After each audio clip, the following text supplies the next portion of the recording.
Welcome to the Explainer. Today, we are diving deep into the opening act of the Sword, Snake, and Skull Chronicle. We're going to follow a group of vampiric fugitives as they're basically forced to navigate a world that wants them dead. Okay, let's jump right in. We start with a coterie of Cappadocian vampires. Now, these aren't your typical vampires. They're scholars and warriors from a clan that's basically dying out, and they're on the run from the old world. You have to remember, they are refugees in a very superstitious time, and their very existence is a secret they have to protect no matter the cost. So, they find what they think is a sanctuary in Nassau. It's this lawless pirate haven in the New World. But this island paradise, it's really a gilded cage. It's a sun-drenched prison, and it's ruled by its own immortal monarch. Every shadow here holds a threat, and every single person is a potential risk. Their goal is actually pretty simple. Just get to the mainland. But they're stranded, they have no money, and they're under the constant watch of the island's vampire queen. And all the while, that gnawing hunger for blood is just this constant, desperate pressure.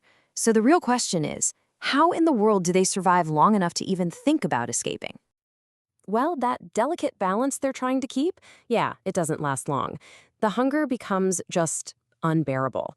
The main pirate town is way too public, way too risky, so their desperation forces them to look a little further out, towards these isolated plantations that are, literally built on human misery.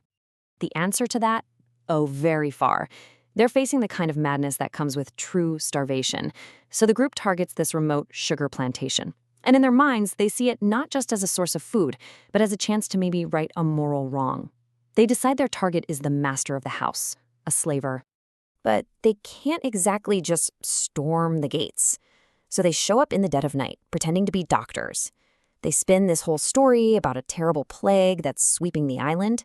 It's a complete lie, of course, but it's designed to get them past the guards and into a private room with the plantation owner. But their little plan hits a snag immediately. The master of the house, he doesn't meet them with a welcome, he meets them with a loaded gun. He is hostile, he's dismissive, and he is completely unimpressed by their urgent warnings. He basically tells them to get lost and never come back. That standoff, it doesn't last long. With their very survival on the line, the coterie strikes. They easily overpower the owner, they feed on him to finally quiet that ravenous hunger, and then, in a final act of dominance, they bind him into their service as a ghoul. So they've survived another night, but it came at a really dark and violent price. Now, on a small island like Nassau, an act that brazen is not going to go unnoticed. Word about these strange newcomers and their, let's say, bold actions gets to another power player on the island. They get summoned to a meeting that's going to force a very dangerous and very defining choice. So now they have to walk this political tightrope. On one side, you've got Lady Cornwall, the vampire queen who runs Nassau with an iron fist and just sees them as pawns in her game. And on the other side, you've got this ambitious mortal pirate, Captain Elliot, who sees them as a huge opportunity. Elliot's offer is super direct and honestly pretty tempting. He knows they have access to the fort where Lady Cornwall lives. He wants them to be his Trojan horse, to open the gates so his crew can storm in and he can seize control of the island. And in return, he'll give them the one thing they want more than anything, a ship to Mexico.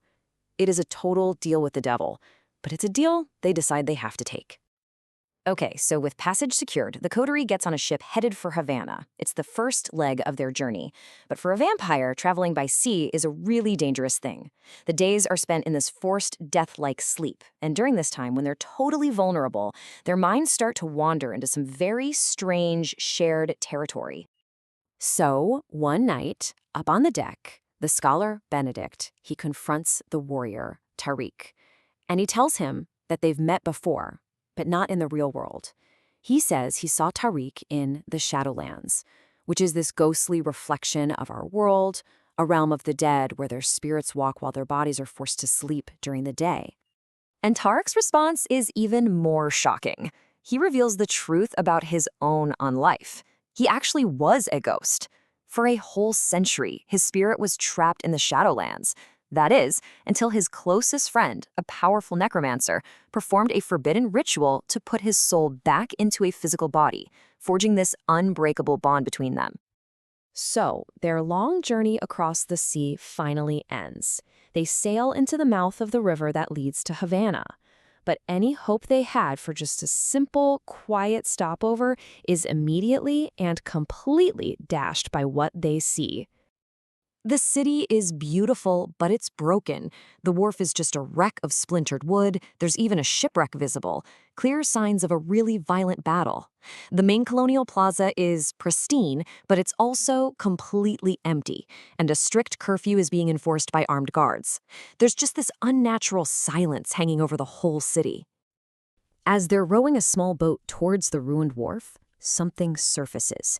It's this bizarre, hammer-headed fish, almost 6 feet long, and it's glowing with this faint, unnatural light. It circles them. It's a creature straight out of a nightmare, and it seems to be watching them with intelligent eyes before it just dives back into the black water. A moment later, a chilling voice literally gurgles up from the depths. It's inhuman, it's bubbly, and yet it's perfectly understandable. It welcomes them. And with that welcome comes this cold, dawning horror that they have stumbled into something far more organized and far more dangerous than the pirate chaos they left behind in Nassau. The voice names its masters the Camarilla. And this is the great irony, right? The cruel twist of fate. The Camarilla is the massive global vampire sect they fled back in Europe, an organization built on laws and traditions and deadly, deadly politics. Before they can even process this bombshell, a humanoid creature, just dripping and inhuman, crawls out of the water to greet them face to face. And that's really the crucial takeaway here. In their desperate flight from the tyranny of Nassau, they have sailed directly into a stronghold of the very power structure they were trying to escape. Their quest for freedom has led them from a pirate's prison right into an ancient and totally unforgiving political game. The only question now is, have they just traded one cage for another?